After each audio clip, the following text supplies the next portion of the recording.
Saya himbau dengan ini, ya, kami berikan kesempatan untuk bertobat dan mengakui. Datanglah kepada kami, nyatakan peristiwa yang sebenarnya, ya, maka kami selaku kuasa hukum akan mendorong untuk dilakukan RJ, restoratif justice.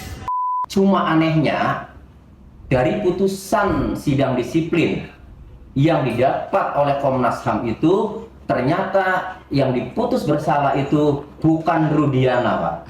Pidana Sudirman dengan membawa bukti luka tembak di punggung yang membuat dia cacat.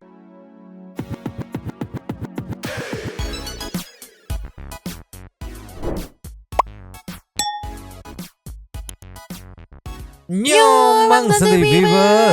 Welcome back bersama Nyonya Mamang Teh dan Abu yang absen juga bakunya lagi gigitin mainannya dua topi mangkok in here always in here. Jangan lupa buat yang belum subscribe silakan dicengklung. Buat yang belum dapat notifikasi silakan Cengkling. Nyo. Yes. Masih ada 1 hari jelang pelantikan. Apakah besok harapan Bang Reza Indragiri akan terwujud gitulah ya.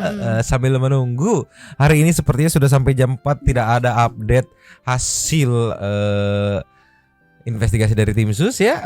Kita kasih materi lain dulu. Yes. Ini ada after rilis simpulan dari Komnas HAM. Ini ada sedikit desakan baik itu dari kuasa hukum 7 terpidana, juga dari Bapak Ugo Roseno dan juga Bapak Susno Duaji mengenai prosesnya, di mana Pak Ugro dan Pak Susno kan tahu seperti apa prosesnya, apalagi ditambah sudah ada simpulan dari Komnas HAM nih yang harusnya seperti ABCD nanti dijelaskan juga. Ya. Dan yang menariknya dari kuasa hukum 7 terpidana yang diwakili oleh Bang Jutek ini justru selain mendesak untuk diproses juga, justru memberikan ruang, kalau nggak salah mohon maaf kalau salah ya, sampai Oktober, akhir Oktober untuk bila mana ada dari nama-nama yang mungkin disebutkan di persidangan itu ingin gitu, kalau nggak salah bahasanya ingin bertobat dan mengakui kehilapan, kesalahan dan segala macamnya, silakan datang buat pernyataan akui sejujur-jujurnya. Nanti dari Bang Jutek akan mengusahakan berkomunikasi dengan pihak terpidana juga keluarga agar yang mengakui sampai batas di bulan Oktober ini agar diusahakan mendapatkan restoratif justice gitu ya. Istilahnya dimaafkan lah biar hukumannya lebih ringan atau segala macamnya gitu lah. Jadi intinya sederhananya aku tangkap tuh ya, walaupun kalau nggak salah berat gitu Bang Jutek, tapi pihak keluarga tuh masih membuka pintu maaf gitu. Gimana detailnya kita meluncur dulu nih. Nio, Yes. dibuka dari yang kemarin ya, video kemarin. Nah, hari ini juga diupdate lagi dengan beberapa rasa emosi yang nyampe gitu. Tapi kita buka dari yang video kemarin dulu nih. Ternyata Bang Jutek punya channel YouTube ya, Santuy People ya, Pasopati Law Firm Jutek Bongso SHMH. Santuy People bisa bantu up, dorong ke atas ya. Mamang juga sudah berkomen-komen ria gitulah ya. Yes. Biar makin naik jadinya minimal teman-teman netizen, teman-teman penonton tuh ada enak tempat ruang buat mengadu gitu. Misalkan sekalian ngasih info, "Bang, ada kasus ini nih, Bang." Gitu. Sepertinya butuh pendampingan hukum gitu. Kalau enggak intinya mah kita naikin ya. Ingat judulnya Pasopati Law Firm Jutek Bongso SMA tuh. Memang sudah subrek, Santuy People harus subrek ya. Ini yang pertama dari judulnya Jutek Bongso, kuasa hukum terpidana akan sarankan RJ atau restoratif justice ya. Syarat sebelum putusan PK keluar. Ceki. Play. Terlepas bahwa apapun yang akan dilakukan, kami berharap khususnya kepada penegakan hukum kepada 7 terpidana ya. Kalau ditanya bagaimana sikap kami, saya pikir bahwa peninjauan kembali prosesnya sudah selesai dan sekarang ini sudah dikirim ke Mahkamah Agung, dan tentunya ini kami hanya tinggal menunggu keputusan dari Mahkamah Agung. Sambil menunggu keputusan dari Mahkamah Agung, tentu kami berharap ya, kalau ditanyakan bagaimana sikap kami terhadap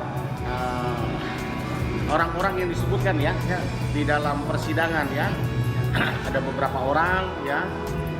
Saya berpikir dalam hukum kita ini ada celah untuk pemaaf yang namanya restoratif justice. Saya berpikir belum terlambat sepanjang belum keputusan ini PK ini diumumkan. Saya selaku penasihat hukum daripada 7 terpidana kasus Eki dan Vina di Cirebon tersebut, kami menghimbau ya untuk demi kebenaran, kalau saat ini sebelum diputuskan oleh Mahkamah Agung ingin bertobat dan ingin menyampaikan satu kebenaran ya, tentu kami akan berpertimbang untuk menempuh jalur restoratif justice tadi. Masih dibuka loh sampai ini sih bener-bener last minute sebelum putusan. Kalau udah putusan ya udah lain cerita gitu kan. Nanti masalahnya apa ya? Justru kalau aku menangkapnya ini bukan sebuah ancaman ya, kayak ayo yuk kita masih buka yuk gitu. Ayo Bang Oto udah gabung loh ke pusat loh, yuk sebuah ini ya menurutku ya makna tersirat gitu, yuk masih dibuka gitu pintu maaf bila mana. Kalau kemarin-kemarin mungkin masih ganjal atau seperti apa, terusan setelah melihat sidang PK keseluruhan tuh kan seenggaknya bisa menakerkan dari reaksi hakim dan segala macamnya gitu. Ini arahnya mau kemana nih gitu jadi sambil menunggu gitu ya, siapa tahu terketuk pintu hatinya.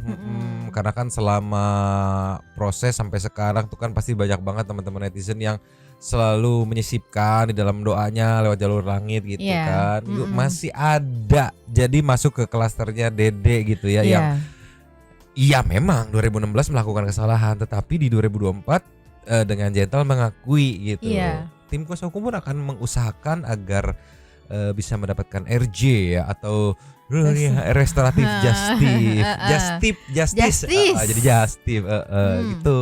Berarti Bang Jutek ini masih sama kayak Kang Deddy kemarin ya Mang. Betul. Sama waktu ini kan, ayo Aep datang saya tunggu gitu kan. Betul. Kalau di sini silakan. Kalau apa? Kalau dari kalau dari Kang Deddy kan kemarin terfokus ke Aep gitu kan. Kalau dari Bang Jutek ini kayak semuanya deh, siapapun gitu yang mau gitu ya. Kalau di video yang ini aku sudah nonton full dan aku nangkepnya untuk sepertinya ya, aku menduganya ya, dugaanku adalah bertujuan kepada Aep, RT, Pak RT, juga anaknya gitu. Kan yang itu yang mungkin jadi apa ya, jadi memberatkan juga karena Lulu teh orang kecil gitu. Yuk akur sama orang kecil teh akur gitu ibaratnya. Kalau yang aku tangkap ya, aku menduganya seperti itu.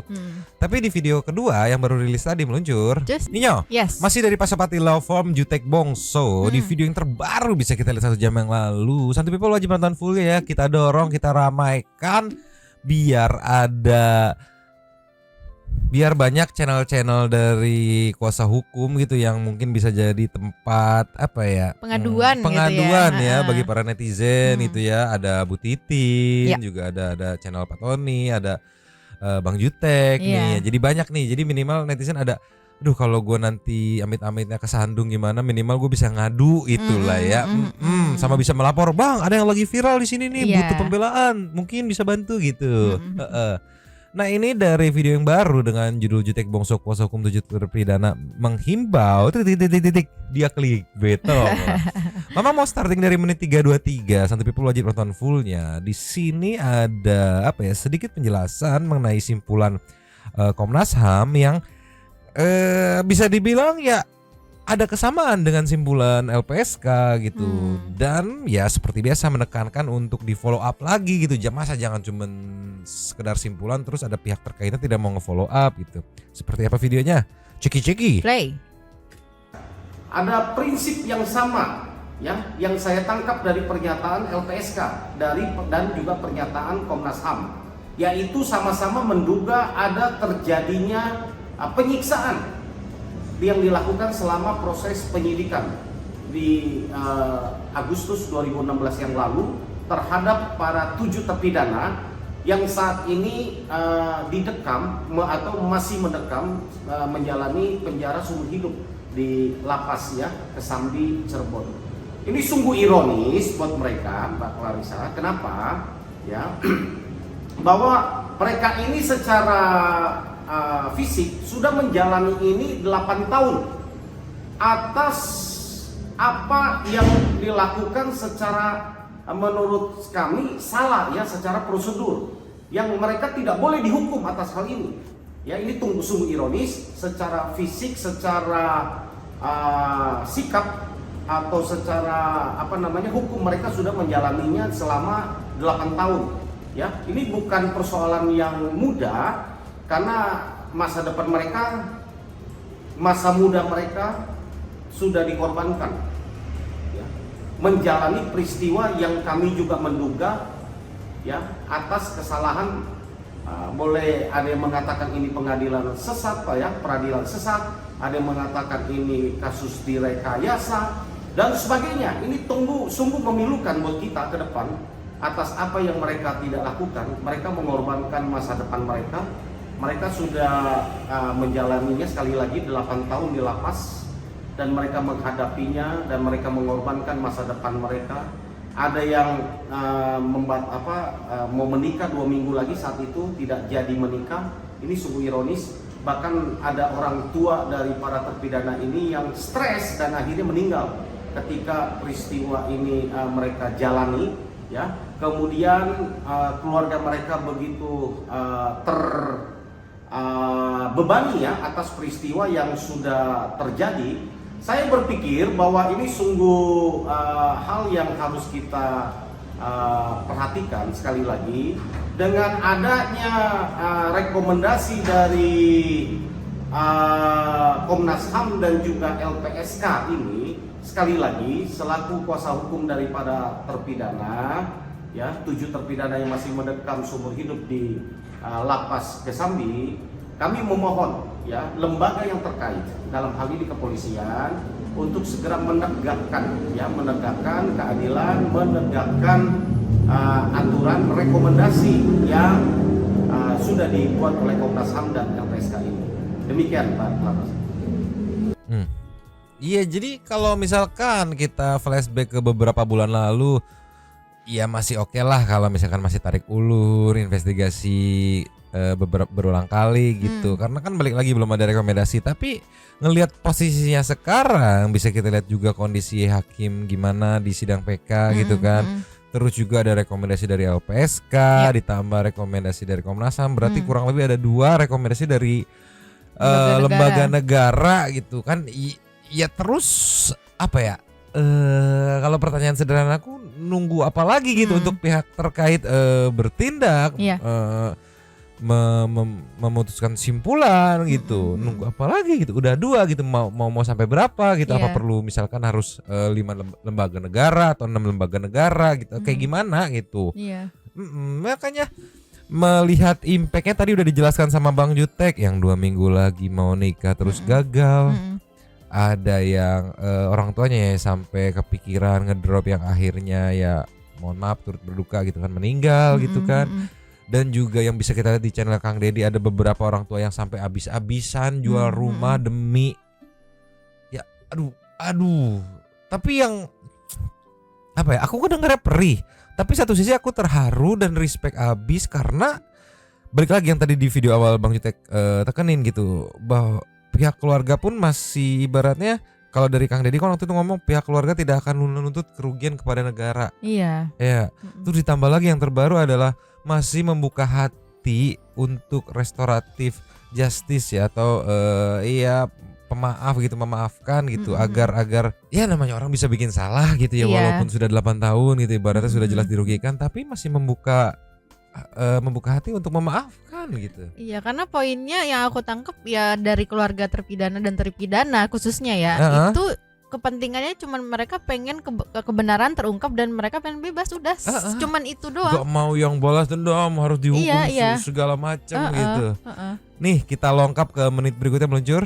Nih ya, lengkap ke menit 12.18 atau 12.19. Santuy People balik lagi, wajib nonton full ya. Kita dorong ke permukaan. Penjelasan dari Bang Jutek ini lebih tegas, lebih ngena soal yang peluang memaafkan ya. Ceki play. manusia adalah tempatnya khilaf. Manusia adalah pusatnya kesalahan. Kita bisa berbuat khilaf, bisa berbuat kesalahan, bisa berbuat kekeliruan. Walaupun efeknya 8 tahun dialami oleh klien kami mengorbankan masa depan mereka, ya tentu ini tidak bisa diganti dengan nilai uang berapapun negara akan ganti. Masa depan mereka dihabiskan dengan sia-sia di balik penjara selama 8 tahun ini. Mereka kehilangan masa depan, mereka kehilangan akan pengharapan, ya mereka kehilangan akan masa muda mereka. Ini nggak bisa diganti dengan uang, ya. Apalagi mereka mengalami siksaan yang luar biasa secara fisik. Tentu ini adalah perbuatan-perbuatan yang sungguh tidak bisa dimaafkan. Kalau dugaan, ya sekali lagi, kalau dugaan rekayasa kasus peradilan sesat ini benar terjadi, tapi saya selaku kuasa hukum dan juga penasihat hukum dari 7 terpidana, walaupun dengan berat, ya, walaupun dengan katakan sulit saya mengucapkannya, saya akan berusaha untuk menyarankan kepada para terpidana yang masih mendekat akibat korban dari perbuatan-perbuatan oknum-oknum yang turut melakukan rekayasa kasus ini sehingga membuat mereka dihukum dan saat ini masih mendekam di seumur hidup di lapas Kesambi Cirebon. Saya himbau dengan ini, saya himbau, ya, kami berikan kesempatan untuk bertobat dan mengakui apa yang terjadi tahun 2016 lalu, baik itu kekhilafan, baik itu kesalahan. Ya, sekali lagi manusia adalah tempatnya kekhilafan, tempatnya kesalahan. Ya. Selaku kuasa hukum dan penasihat hukum dari keluarga terpidana dan juga kuasa hukum dan penasihat hukum daripada terpidana, saya akan merekomendasikan untuk dilakukan RJ, restoratif justice. Kalau hal ini, ya sekali lagi, kalau hal ini bagi rekan-rekan, teman-teman yang merasa terlibat di dalam upaya rekayasa kasus Vina dan Eki tahun 2016 yang lalu dan ingin bertobat, menyadari kesalahannya, ya saya akan tunggu setidak-tidaknya sampai akhir Oktober ini 2024, ya setidak-tidaknya, ya 2024 di Oktober ini, ya datanglah kepada kami, nyatakan peristiwa yang sebenarnya, ya maka kami selaku kuasa hukum akan mendorong untuk dilakukan RJ, restoratif justice, terhadap peristiwa Vina dan Eki. Walaupun sekali lagi ini sangat berat buat para terpidana klien kami. Mereka sudah jalanin 8 tahun atas apa yang mereka tidak lakukan di lapas. Mereka korbankan masa depan mereka, mereka sudah berkorban sedemikian rupa, keluarga mereka, masa depan mereka. Tapi sekali lagi kami akan sarankan, ya mudah-mudahan akan diterima oleh keluarga dan juga para terpidana, mereka mau memaafkan, ya. Tapi memangnya kalau ngomong soal orang kecil tuh, kelapangan hatinya untuk memaafkan tuh luas banget ya. Karena mungkin yang diekspektasikan mereka itu nggak terlalu tinggi dan nggak banyak, Mang. Mereka nggak yang bener, nggak yang gua akan tuntut sekian miliar negara. Terus kalau misalkan terbukti ya, terus si perekayasa misalkan kalau putusannya dikabulkan putusannya gitu, si perekayasa harus menanggung yang sama. No, sampai dikasih chance lagi sampai Oktober, akhir Oktober ini. Iya, yuk yang mau kan bisa menimbang, bisa menilai, bisa mengira-mengira dari segala macam proses yang udah dilewati kemarin kan. Yang dilewati kemarin tuh kira-kira seperti apa sih, bukan maksud mendahului tapi kan ya seenggaknya bisa mengira-ngira gitu ya, daripada gitu.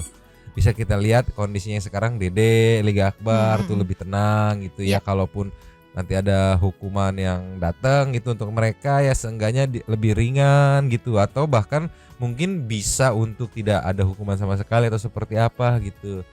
Jadi dibuka, makanya nih aku pengen banget teman-teman Santai People bantu ngedorong biar nyampe gitu kan, naik ke permukaan minimal nyampe tuh. Mungkin yang dimaksud siapa-siapanya tuh yang tadi dituju oleh Bang Jutek gitu kan, misalnya tengah malam gitu, naon iya, ada thumbnail terus diklik dia tonton terus tersentuh gitu. Harus ini mah udah gitu.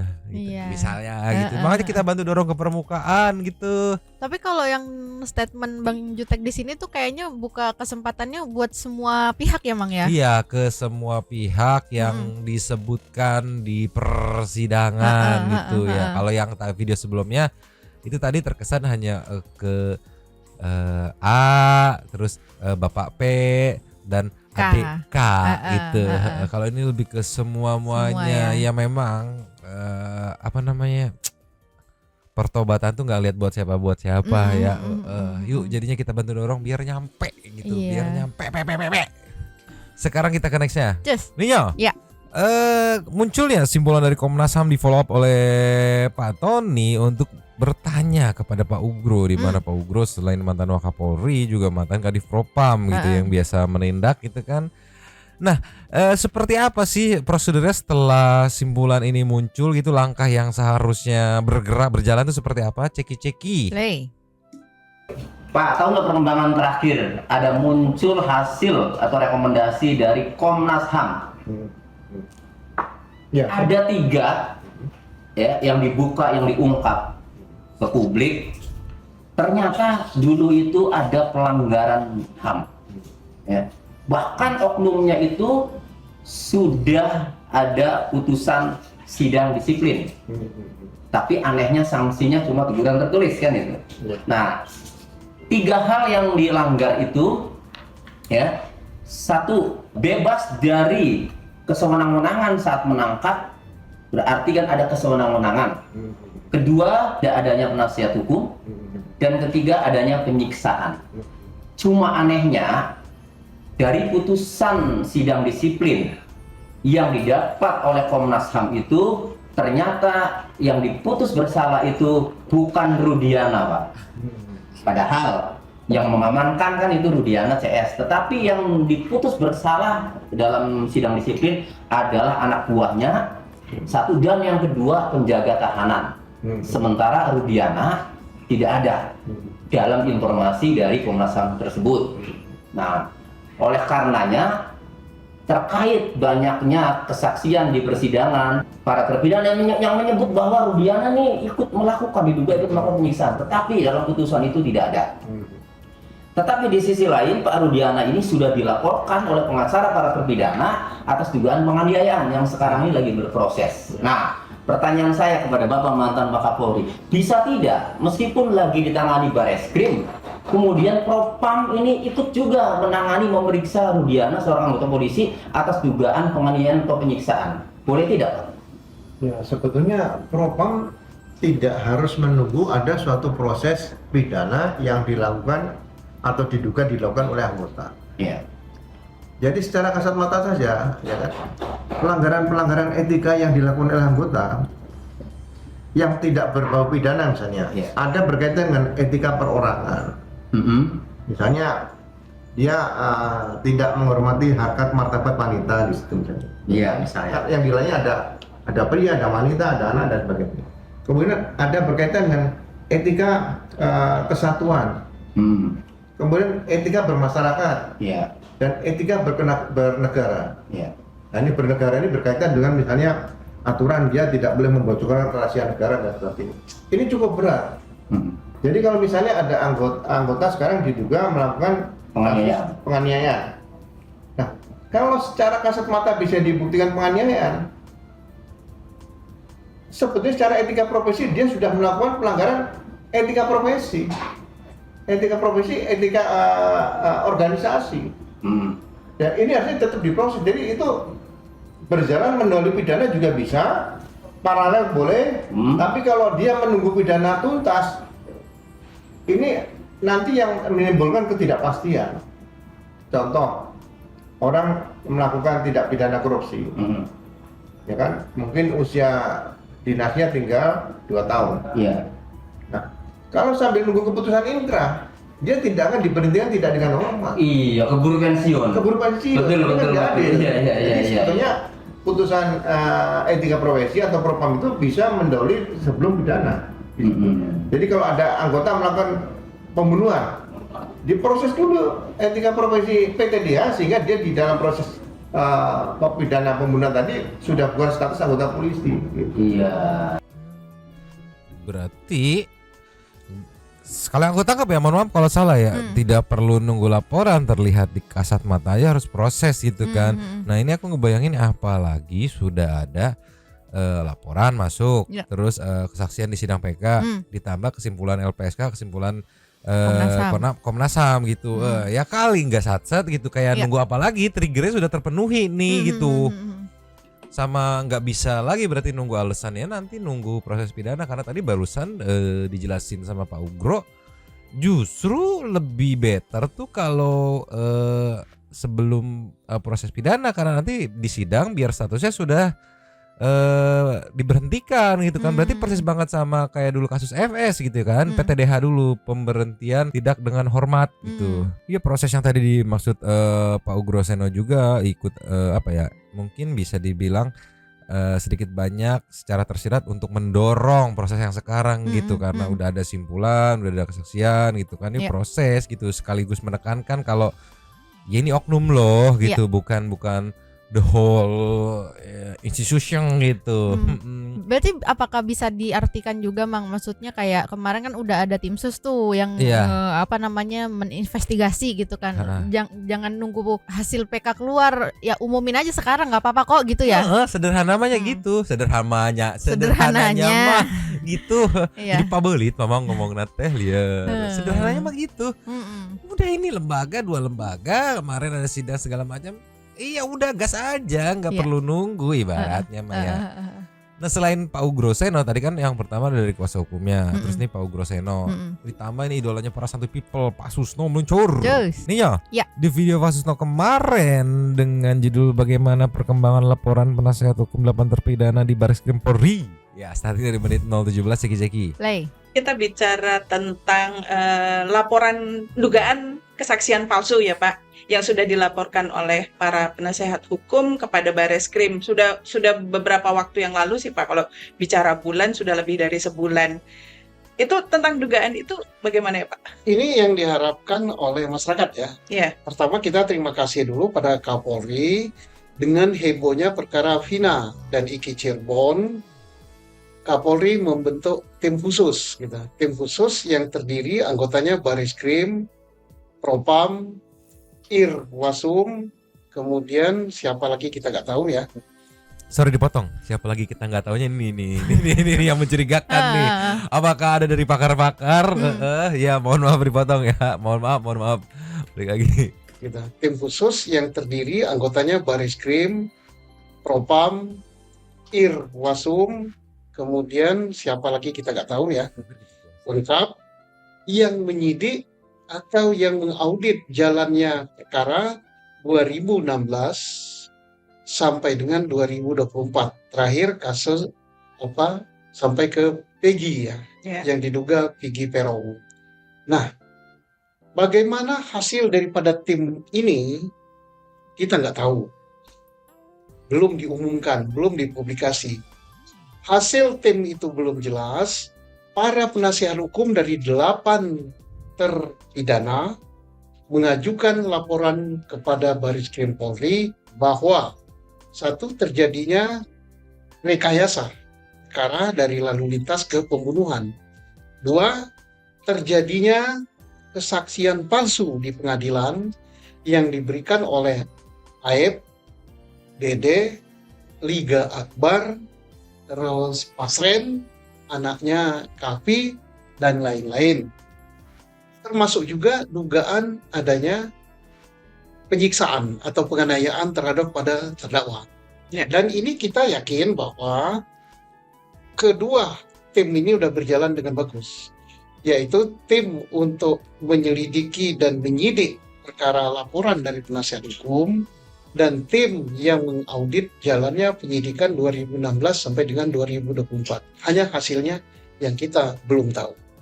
Seandainya dugaan-dugaan itu memang benar adanya nih Pak, sanksi apa sih Pak yang pantas diberikan? Ya sanksinya sangat berat ya, sangat berat, sangat memalukan, dan saya yakin Polri akan menindak tegas. Karena yang melakukan pelanggaran itu bukan Polri, tapi oknumnya, dan itu merusak nama Polri. Saya sebagai anggota Polri yang sudah pensiun ini, saya tidak rela kalau mereka yang merusak nama Polri ini tidak ditindak. Kalau jika andainya ya, tapi saya yakin bahwa ini ada. Karena apa? Yang membawa atau yang menggugat PK terakhir yaitu saudara Sudirman, ya, terdakwa atau terpidana Sudirman, dengan membawa bukti luka tembak di punggung yang membuat dia cacat. Dan menurutnya itu terjadi di kantor Polri. Nah, saya nangis mendengar itu. Kantor Polri kantor saya. Masa di kantor Polri menembak tersangka? Itu nggak benar sama sekali. Apalagi kita sudah mengadopsi atau meratifikasi konvensi anti penyiksaan. Itu sangat memalukan. Tapi mudah-mudahan aja ini tidak benar ya. Tapi kalau benar, ini pelakunya harus dipecat. Dan lagi-lagi ditekenin sama Pak Susno, itu cuma oknum kok. Jadi nggak usah ragu-ragu buat apa ya, yang aku tangkap ya, mohon maaf kalau salah ya, yang aku tangkap nggak usah ragu-ragu buat disikat aja gitu, daripada sepohon-pohonnya kan yang ibaratnya terkontamination gitu kan, mending kikis aja, tipis doang kulitnya kok gitu. Ibaratnya kalau kita ngomong sebuah pohon, tapi ini kita bukan bicara soal pohon, atau enggak dahannya pang gitu ya. Paling tak gitu kan, nah bebas tuh karena ada jamurnya nih di dahannya gitu. Berarti ini juga bisa diartikan ini emang ya udah sih infoin aja, umumin aja sekarang gitu ya. Betul, sama sekata semuanya. Makna tersiratnya yang ditangkap itu adalah ya jelas infoin aja gitu kan. Toh ya enggak, belum tentu juga nanti hasil infonya bisa mempengaruhi majelis hakim, itu kan independen ibaratnya. Ya seenggaknya ini kan infoin untuk case yang dari laporannya atau seperti apa gitu ya. Iya, kalau yang aku tangkap sih gitu, Mang. Jadi kalaupun memang ada gitu kan, terbukti ada oknum gitu kan, ya kan nggak akan satu institusi namanya jelek karena udah jelas-jelas itu oknum gitu kan. Justru malah mungkin yang aku tangkap malah dapat respect dari para teman-teman netizen gitu, karena oh ya walaupun ini case orang kecil, ditanganinya serius kok gitu. Begitu. Ini yang bikin mantep tuh kekompakan mereka yang secara alamiah loh, begitu muncul yang simpulan Komnas HAM just langsung di follow up nih. Idealnya seperti apa dari kuasa hukum, follow up begini dari Pak Ugro Seno sebagai mantan Wakapolri, di follow upnya seperti apa gitu. Pak Susno juga mantan Kabar Eskrim, di follow up seperti apa gitu. Dorong terus, jangan kasih kendor. Bener-bener ini pengawalannya spektakuler. Dari netizen, dari Purnawirawan Polri dan segala macamnya mengawal semuanya ya. Ya sambil menunggu kelanjutannya ini mah ya. Ya siapa tahu besok kan masih 1 hari menjelang pelantikan ya, siapa tahu besok gitu ya. Atau kalau enggak palingan after pelantikan gitu ya. Iya, kita masih menunggu ya, Mang. Kita masih menunggu. Sekarang mah kita ke setting itu Super Tank dulu. Meluncur. Terus nyaw. Super Tank kita kali ini ada 4. Ada 4. Yang pertama kita buka dari Saninata dulu. Yang blunder itu justru lo. Otak kalau kurang 2 ons gitu deh. Idiot katanya. Bang Reza emang selalu benar. Susah sekali dibacanya ya. Pak Baliut bahaya. Next dari Winda, Sing Eling, pendekar pemetik. Oke, Sing Eling yang sadar gitu ya. Yang nyebar video kan besti Anda ya sendiri itu yang katanya udah bahaya Widya Pakung sama Abu sweet deh, mau gigit dan cakar yang mana ya. Yang ibu-ibu atau bapak-bapak, aduh jangan nanti sakit sih Pakung ya, tolong lah.